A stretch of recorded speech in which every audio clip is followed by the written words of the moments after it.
We do want to welcome in Democratic Congressman Adam Smith of Washington.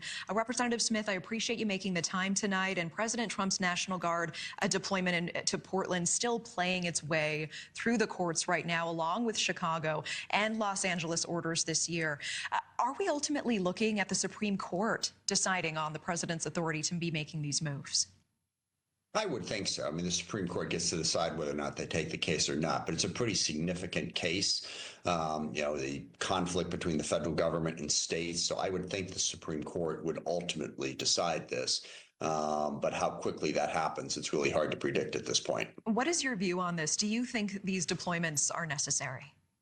I do not. I think they are a dangerous escalation of the conflict. ICE has had no particular problem doing their job all across the country, in Portland, Chicago, and elsewhere. There have been peaceful protests to it, no particular conflict. By introducing the National Guard, you escalate that conflict, you draw people out.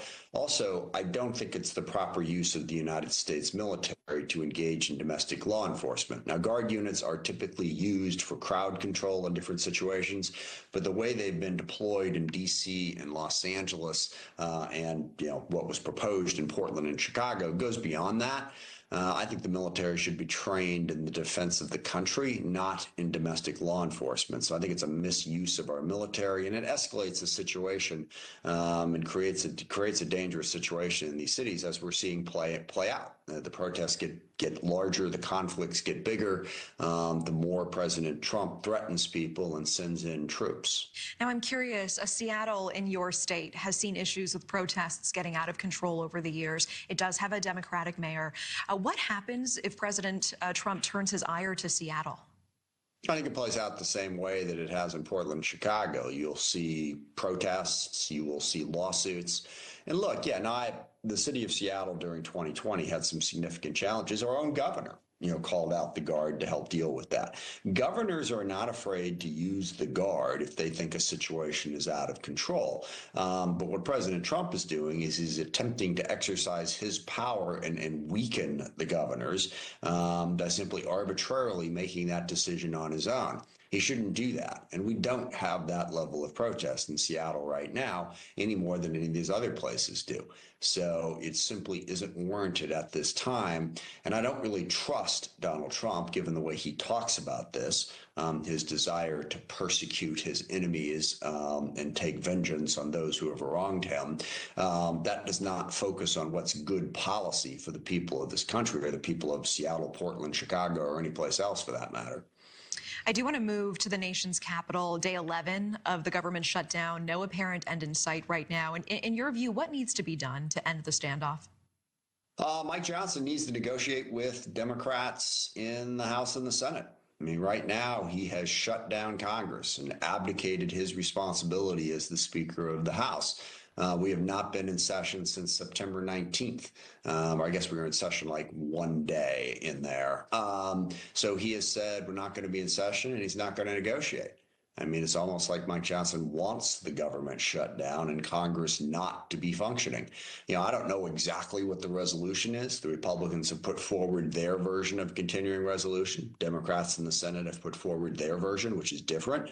And the way our democracy is supposed to work at that point is Republicans and Democrats talk about it. As long as the Republicans need Democratic votes in the Senate, then they have to talk to us. I mean, if they figure out some way to do this on their own and they can simply rely on Republican votes, well, then they just have to talk to themselves and figure out how to do that. But not negotiating with us, and you've seen some of the impacts of the federal government being shut down, the portions of it that are shut down are beginning to affect people in this country. Let's talk about that. So far, more than 4,000 federal workers have been laid off in the shutdown. The administration floating the possibility of outright firing some federal workers. I want to listen with you. The president yesterday pinning that squarely on the opposing party. Let's take a listen. That is shocking. And it'll be Democrat-oriented because we figure, they started this thing, so they should be Democrat-oriented. It'll be a lot, and we'll announce the numbers over the next couple of days, but it'll be a lot of people, all because of the Democrats. What do you make of the president's comments? Yeah, I mean, that is both appalling and pathetic at the same time. Let's keep in mind, President Trump has fired hundreds of thousands of federal employees long before this shutdown started. So the notion that the shutdown has forced him to fire federal employees is ridiculous. He's been doing it for a long time. Many times lawsuits have been filed because those firings have been illegal. The Supreme Court has given him free, wide range to do that, but he has been sued. And second of all, for that to be Trump's focus, like I said, his focus is punishing those people who disagree with him. We're supposed to be a constitutional republic focused on the laws, the Constitution, and what's in the best interest of the American people. Donald Trump is focused on pure partisanship and getting even with anyone who dares disagree with him. Now, some of that is simply petty and personal, but it's actually more dangerous than that.